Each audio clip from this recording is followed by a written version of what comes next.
Welcome. This is episode 4 of When Is It About the Patient? Today, I'm very happy to have Kathy Pitson. She was a former coworker of mine back in the day, and she's going to talk to us about home health care. Carrie, my co-host, is here too. And with that being said, Kathy's the subject matter expert on this.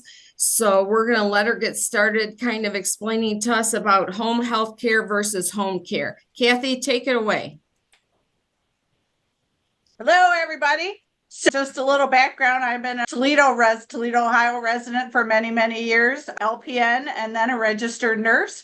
So my background is in nursing, all of my degrees, and I've been kind of involved with a lot of different things, especially home care over the years, both from a professional aspect, looking at doing home care as a nursing aspect, overseeing, supervising, and then in my own life, I have 3 elderly siblings and my father who has passed away a while ago, that taking care of them and being involved from the healthcare, both from the professional side as well as the personal side. So I wanted to touch base a little bit about home health care and home care. There is a difference between the two. So we have talked a little earlier amongst ourselves in that we're going to do a whole separate segment on the difference between those. But just know that from a home health care perspective, you have to have a physical need, whether it's a significant medications, maybe some wound care, or you're having a lot of difficulty and just not sure what else you might need from the aspect of medications or things working. And then that would be a home health care aspect. Home care per se is somebody coming in and helping you do those activities of daily living, maybe helping you get washed up, helping you to do the dishes or laundry and run errands. And we'll spend a little more time on that on another segment in regards to some of the specifics with that. So again, home health care will provide a registered nurse that comes in. Now, part of it, they have to make contact with you within 48 hours of getting a physician order for that, to be able to then say they've spoke with you and make an appointment for them to come into your home for the registered nurse to do the assessment as to, do you have everything you need in the house? Do you need how many visits? Again, insurance companies will differ on how many visits that they allow for home health care. It's always one of those little aspects that are kind of stuck in at the bottom when you go to look at all of the options you have for your healthcare benefits.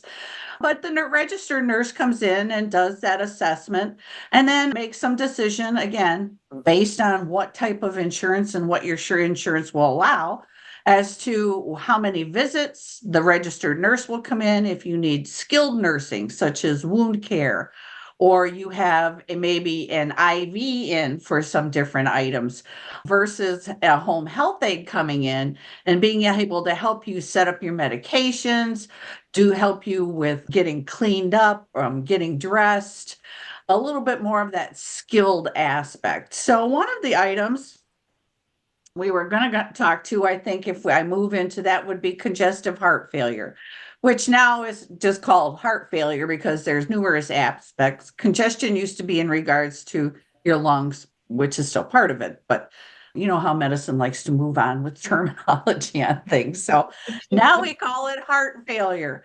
But that has to do with, it's not just for us who have reached that Medicare age. It can happen to anybody. Heart failure is just the heart in and of itself is not working as well as it used to. So the heart is what pumps the blood everywhere, and everything that needs that adequate blood supply. And as the heart begins to slow down, because for numerous reasons, it can no longer function as it had before, then other items, other organs in your body begin to slow down as well. That would include your lungs. They don't exchange that oxygen as well as they used to. Your kidneys don't filter the blood as quickly or as well as it used to, can lead to some digestion issues and concerns. And then also, the blood getting to your brain to have the capacity to move quickly or to think quickly, bring back memory, short-term memory, or even long-term memory. Some of those aspects can all fall under that congestive heart failure. You see, I'm old school. So yeah, even I still call it that, but have to do with that heart failure aspect. So if we look at just the lungs, a lot of times there's coughing involved, and you'll be a congested cough that you just can't get rid of. You just can't get rid of. Again, there might be other aspects that might not be heart failure, but along with it, it's find that you have this congested cough, a productive cough, and then you notice that your ankles, your fingers begin to swell, and you're holding water, you're holding edema, because now your heart slowed down and not sending the blood to the kidneys as it should happen. So it can't get rid of all that extra water that they used to be able to, and it starts to hold it. You are fatigued because the oxygen from the blood doesn't get to your muscles and your body. You have this fatigue that you can't seem to get rid of as you had previously had. So those are just some of the bigger aspects of that congestive heart failure. With home health care, you will qualify then for a nurse to come out to your home and help you as far as a case management perspective. Do you have your medications? Are you taking them correctly? How much do you weigh? Because we find that in heart failure, that if, depending on what you eat and how much water you're holding, and if the heart is still, maybe it's slowing down even more, you'll be on a diuretic, which will make you urinate more frequently. People don't like to do that because it gets in the way, of just everyday living, having to run to the bathroom every 2 minutes. But we can tell by your weight that sometimes people's weight will change within a 24-hour period. So if it's more, that will tell us you're probably holding water, and we need to do something about that to get rid of it. So the heart isn't working even harder because there's this extra volume of water in your body. So those are the things that the registered nurse would come out maybe once or twice a week to check on you. The other thing they have implemented recently is case management, so that they can call you and they can monitor these things. You can put a little machine on, they can look at your heart through the computer. It'll download information, have you get on the scale. The scale will also, there's a whole look at your vital signs, and that will automatically download for the registered nurse on her computer to be able to look at those things, to be able to know if they need to make a call that day to you to find out what's going on, what's happening, what can we do to modify or help you in regards to getting the extra water off. Did you take your pills on time? What did you eat? And moving forward from that aspect for heart failure specifically. Again, it will depend on your insurance company, how many times they could come to the house. And then the registered nurse would also look at what other kind of help do you need at home and be able to help you with some of those things. Kathy, I have a question. So when they have like the virtual, it's not a visit, but when you're Case management. Yeah. When you're transmitting vital statistics over and someone's monitoring it, does that count as a home visit? Is that billed to the insurance as a home visit, or is that included in the overall care? That's included in the overall care. Okay. But again, the expectation is that they're just kind of, it's a case management role. So they're just looking to monitor you. Once they would have to become involved, again, there may be a sequential, depending on how much time they have to take with you. Do they have to send somebody out to the home? Do they have to make repeated phone calls throughout the day? Do they have to set up a doctor appointment for you and then help you get transportation to the doctor's office? Again, there's a time sequence. So the expectation would be a short period of time every day. They're just kind of monitoring that. Okay. And then if they have to get into it where they're interacting with you over a period of time, there may be one of those home health visits, an additional fee to the insurance company for that. So some folks Okay. maybe could just be case managed and not Yes. have home health visits? Correct. With case management, though, there's a certain, case management at a distance. There is a certain requirement that you have to do a face-to-face for home care regulations every so often. Okay, But again, it's the condition dependent. How sick are you? What are your needs being met in the home? Do you have what you need? And if I have a concern, even if I saw you last week, or even if I saw you at the beginning of the week, I could then make an extra because I have documentation that I have a concern with something. what about some other conditions that you would do home health care for? Um, let's see, I got a little list. Some of them is Parkinson's. So one of them is Parkinson's because we know Parkinson's is a degenerative type of disorder. Over a period of time, things are going to get better, or things are going to get worse and not better. I apologize for that. So your needs can change. And with Parkinson's, they can change sometimes in a short period of time. So again, it's that monitoring of what are your needs? Are your needs being met? Do you need additional help? Do you need to go to the doctor to be reassessed because maybe your medications need to change? Or are you in an environment or your condition has worsened or has gotten to the point that those around you who have been caring for you can no longer provide the care that you need? And you would need to go somewhere where you could be taken care of 24 hours. Again, sometimes you go to the hospital, okay, because it's a short term, we can fix this, but we have to regulate your medications. You haven't been eating or drinking. We just need to get some fluids in you and find out why you're not eating. And then there are these are the long-term effects of Parkinson's, and the family that's caring for you in the home can no longer provide the care that you need. And what So, would you be doing for diabetics for a home health, just monitoring compliance or? it depends on where, if you're a new diabetic and you're not used to maybe sometimes just monitoring, depending on how your sugars are you compliant with your diet? Do you have access to the food that you need? And then, if you get to the point that you have to have insulin, are you injecting? We can, we can teach people things, but when you're in your home environment, that may not be the same. Are you storing insulin where it needs to be stored in a refrigerator? Do you have the syringes? Can you inject yourself? Even I, as a nurse, I can do a lot of things to other people, but to do it to myself, I might have a little problem with that. So again, the nurse would come to the home, make sure you have what you need from a dietary perspective. How is your health in general?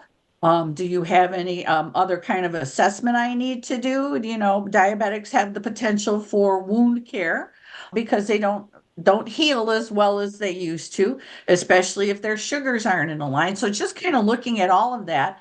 Do you have your medications? Are you storing them correctly? Are you responding to, where your sugar levels are at with the appropriate type of, if you have a sliding scale for the amount of insulin to give, and are you giving yourself the insulin correctly?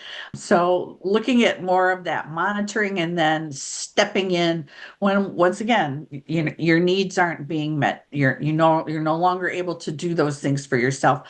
What else can I help? What else can I provide? How else can I help you in the home, to maintain your safety and to maintain your quality of life? And then if it needs to progress to something else, then making that assessment and having that discussion in a comfortable environment of your own home. Yeah, that's important. And then I'm looking at the list. I'm not quite certain what you would do for a patient from like emphysema, pneumonia, asthma. Again, the respiratory ones, when they're diagnosed, if they're in conjunction with the heart failure, then the big thing with that is the excess water. We need to get rid of that, and maybe the medications but with the other actual respiratory disease, again, do you have what you need? Do you have oxygen when you need it? medications for respiratory issues, emphysema and COPD, and that have a lot to do with having inhalers versus nebulizers in the household. Are you using them? Do you have them? Do you have the medications that go in them? And are you using them correctly? And again, if I teach somebody in a physician office or in a hospital acute care setting and then sending them home, that doesn't necessarily remember, there's a lot of things to remember on discharge. Do you remember how to use them? And did somebody go to the pharmacy to get what you needed? Is it the correct thing? Are you able physically to do that, or do you need other help in the home? That's where we get into just the regular home care and having additional, not necessarily health care, not necessarily nurses or nurse aides, or if you need that level of care, but somebody else from home care who can come in and just kind of help you get to your things or get your items, your medications to you so you can take them.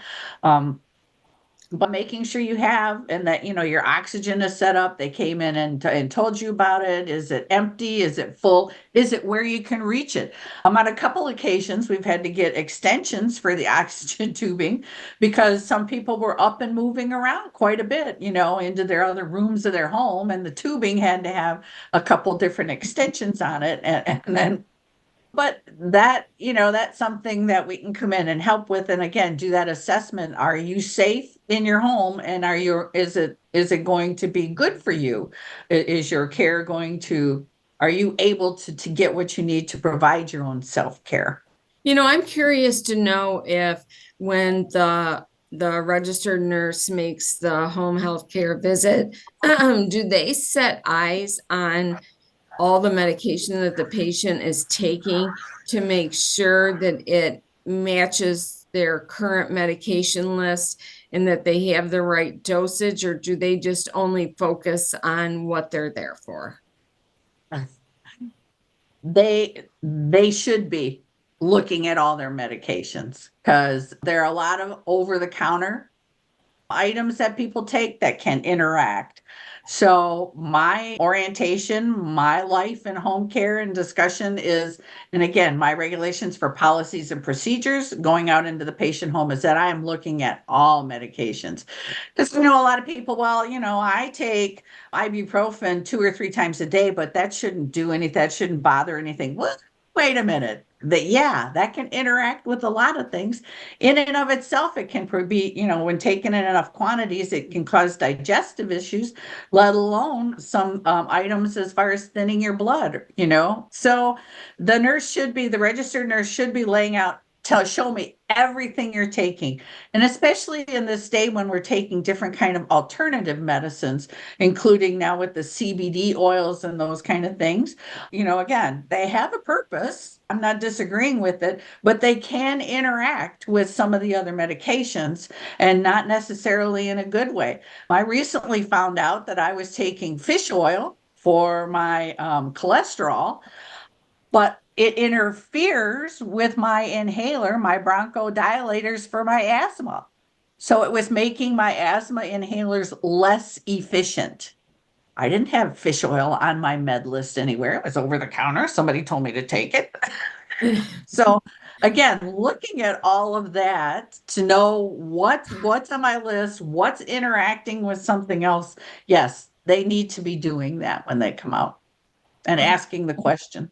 I was just curious because, there is so much conversation these days about current accurate medication lists and actually knowing what the patient is taking at that given time. So I was curious if that was part of the protocol when the nurse went in to put eyes on everything that the patient was taking at that time. Yes. Yes. The other piece to it too is that they often look at, is their physical therapy required? So a lot of times when we go into the hospital, we come home, we're fatigued, we've just been poked and blood taken or procedure done or those kind of things. So they can make a good determination, the registered nurse. Sometimes people come home with physical therapy orders and they're a little hesitant to be letting all these people in the house. They don't know, right? they can make a good call for, yeah, you need somebody to come out and help you just kind of get started with your exercise, build some muscle, help increase your energy and strength.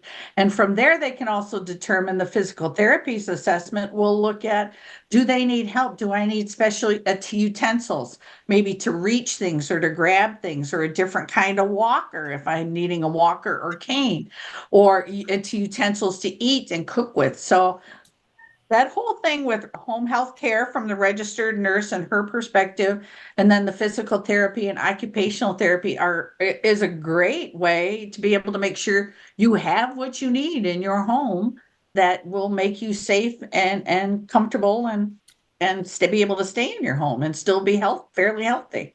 That answers another one of my questions, because I was curious if they actually send actual physical therapists and or occupational therapists into the home for the patient. They do, but you have to, there's again, insurance companies, God love them, Yeah. have certain requirements for you to meet for them to write the order to come out to see you. So again, even just a certain age group, and having been in the hospital for a day or two, usually there's something, an acute situation that brings you into the hospital. And if you're leaving and if you're having a hard time getting around in the hospital itself, then yeah, a physical therapy consult will be put in. And then the physical therapist comes out to say, kind of looks around your home and says, well, here are things that you need to probably get rid of so that you don't fall. Or do you have a certain kind of chair that might be helpful to you, or different kinds of things? Or here's some exercises. Let's do them together. I'll come, physical therapy and occupational therapy have a short life as far as what most insurance companies will pay for in the home for you to come out. But again, if the assessment is, so sorry. I usually don't bother me, you know what I mean? But so physical therapy will, do that kind of an assessment on your home and get you going on exercises. And then the expectation is that as you heal and you get better, you would then be able to go to a physical therapy place. And then physical therapy will make the referral then to occupational therapy. Yes, they would benefit for you coming in and looking at this, or for you to review with them, or can we get some of these extra items that would be helpful for them. So again, but their visits are usually limited based on, you have to show an improvement. And they have to document that improvement for you to continue. And then the expectation over a 4 to 6 week period is that you would then be able to go to a physical therapy place rather than them continue coming to the home. Gotcha. So my next question is, are patients normally, traditionally agreeable to home health care? It would depend. What I've seen, both on a personal and as well as a professional level, that in our country, people are very, very hesitant to let anyone into their homes that they don't know. If they're trusting, if they have a trusting relationship with their physician or with the nurses in the hospital, you'll find that they're a little more open to it in regards to letting strangers into their household. So if they can make some kind of connection, either introduce themselves and say, I'm going to be coming to your home, they will let them in. And it's not because, and then, there are those of the mental, they don't think they need it. They're fine the way they are. And then the concern becomes, maybe it's not safe. Maybe they're still able to bathe themselves, but they can't get their medications right, or they don't take them because they don't think they need them. And then suddenly they get like in the heart failure issue, they get a 6-pound weight gain in a day because they didn't want to have to urinate all the time and go to the bathroom frequently. So they are open to some perspective. If there's a family member there who's accepting and saying, yes, will be there with you, at least to let them in the first couple times or answer the phone to get the appointment set up. And once they get that comfort level with who it is and build that, at least that little bit of a trusting relationship with the provider, with the healthcare provider, they're very open to it because who doesn't want to stay in their own home? Because, the research has proven that people do heal better and get better quicker when they are in their own home, in their comfort area. But making sure that it's safe and effective, that's where we kind of get into that. We need somebody, at least from a nursing perspective. So again, it depends on a lot of things, if they don't want to go into nursing homes, which have gotten a really bad rap over the years. When we talk about, a lot of times I've talked to people about skilled rehab.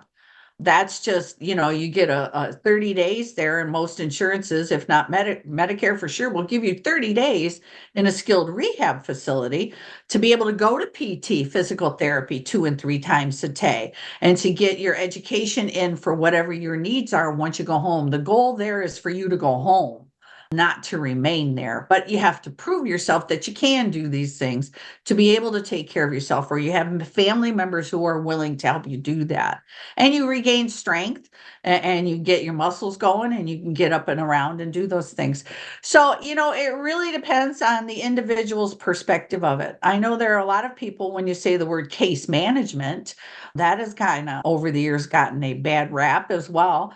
They look at it from, you're coming into my home to take things from me, or you're coming into my home to make me go to the nursing home, when the goal is to get you, to help you, to make it safe for you to stay at home and get the care that you need and make sure that it's effective for you. So a lot of it, is based on that relationship with the individuals that you're working with. And do you trust them or not? And, how their own mindset is as far as what their past life experience is, whether themselves, other family members, or that they've heard about home care and home health care from that aspect. So it really is dependent as to whether they'll accept it or not.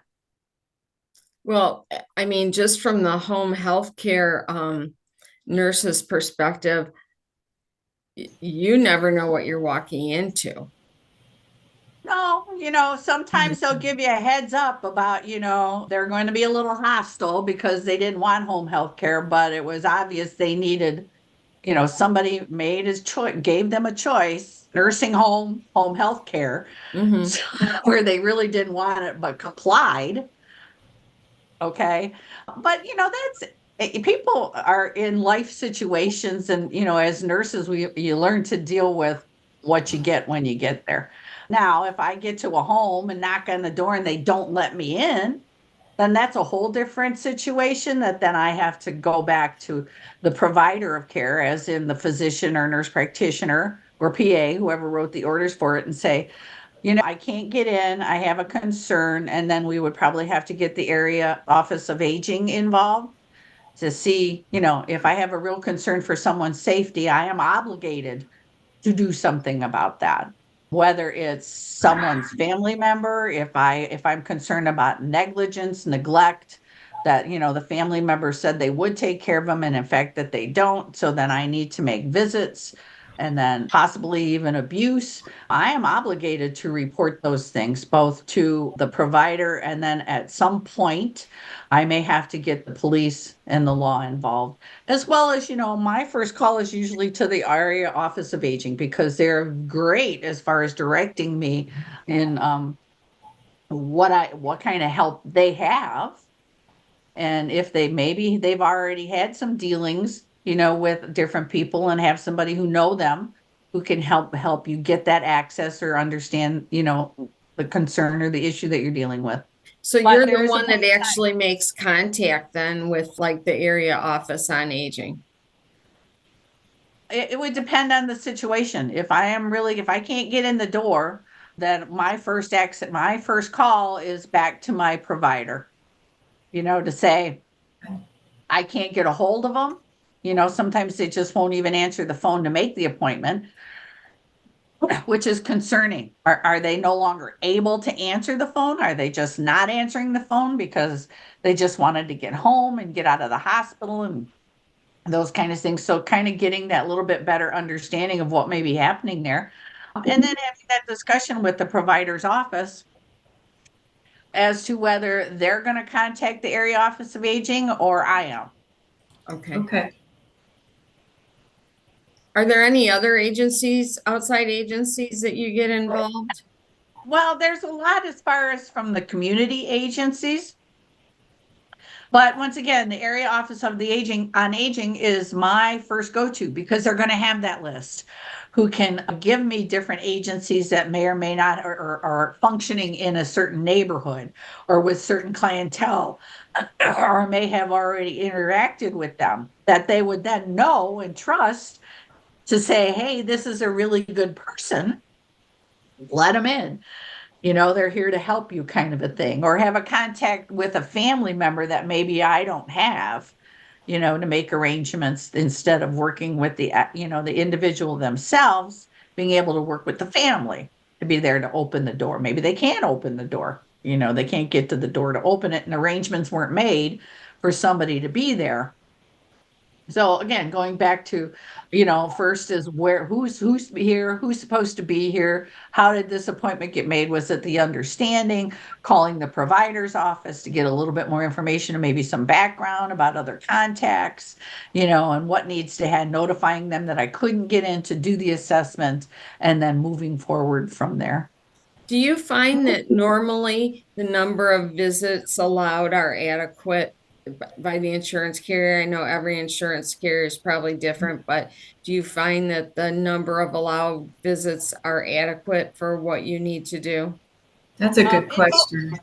Yeah, in most instances, I do. I think sometimes, though, community individuals think that there's going to be somebody there 24/7 for, until they don't need them anymore. Where home care is not that.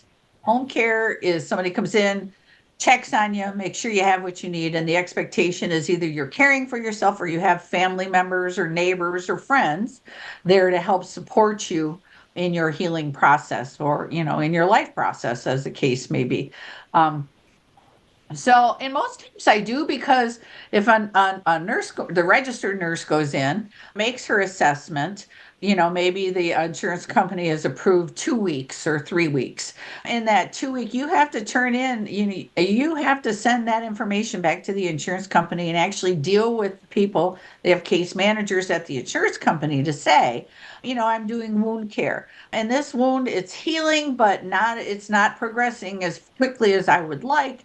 I need to have a couple more days. And a lot of times in those situations, they will step up and meet the need.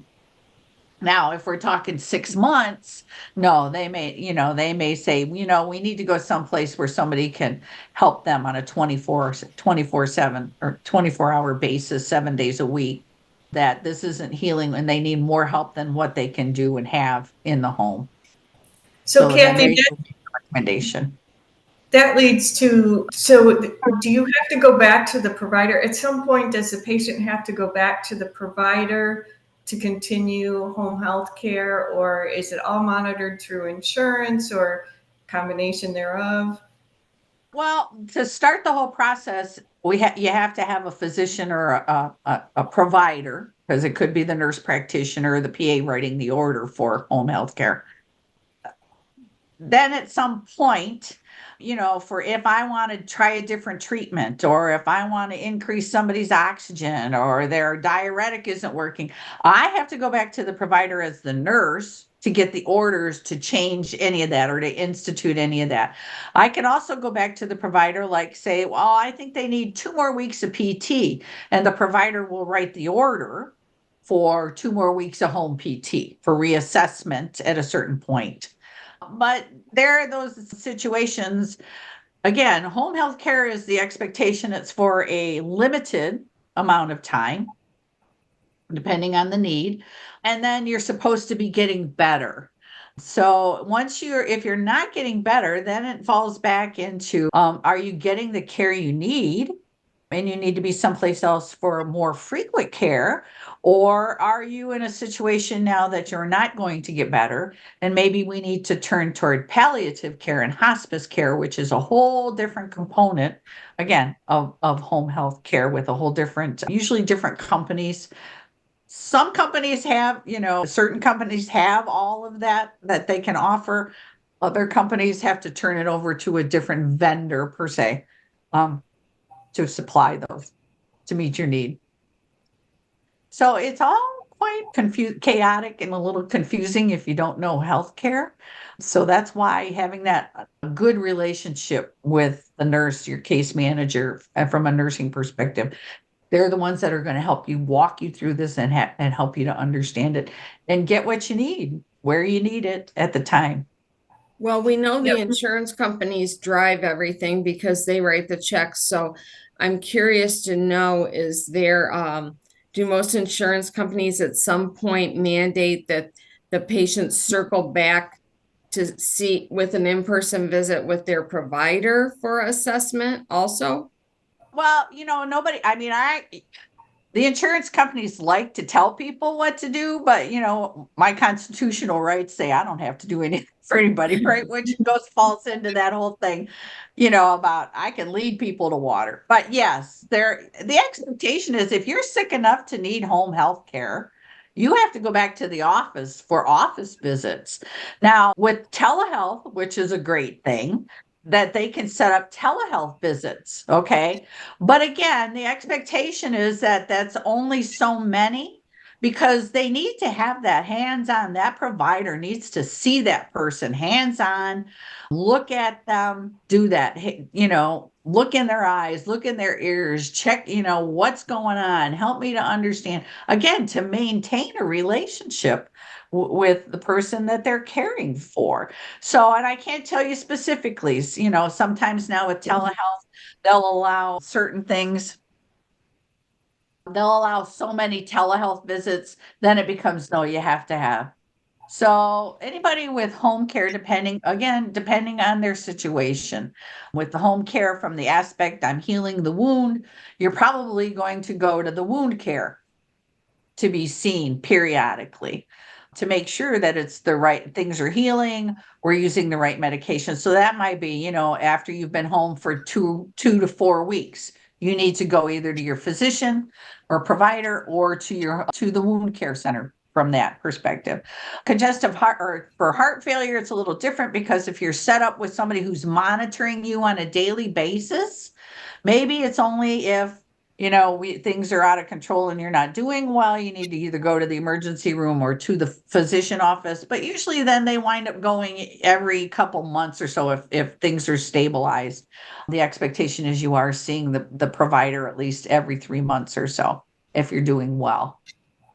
And I think just to reiterate why we even do this podcast is to educate patients enough to know to ask the questions. And that's exactly what you're kind of leading us to in the home health realm. Mhm. So appreciate that. Yeah, My Kathy. pleasure. Our time is coming to a close here, and we really appreciate this. Has been really informative and with a lot of good information. And as Carrie said, that's really the goal here, is to educate people about healthcare, because I truly believe that an educated patient is a better patient. And Absolutely. so that's our mission here. So in closing, I know there's more that we could talk about, but I'm sure that at some point we'll ask you to come back again, and we really do appreciate your time. Thank you so much. My pleasure. Anything Yes. for the patient. Patient always comes first.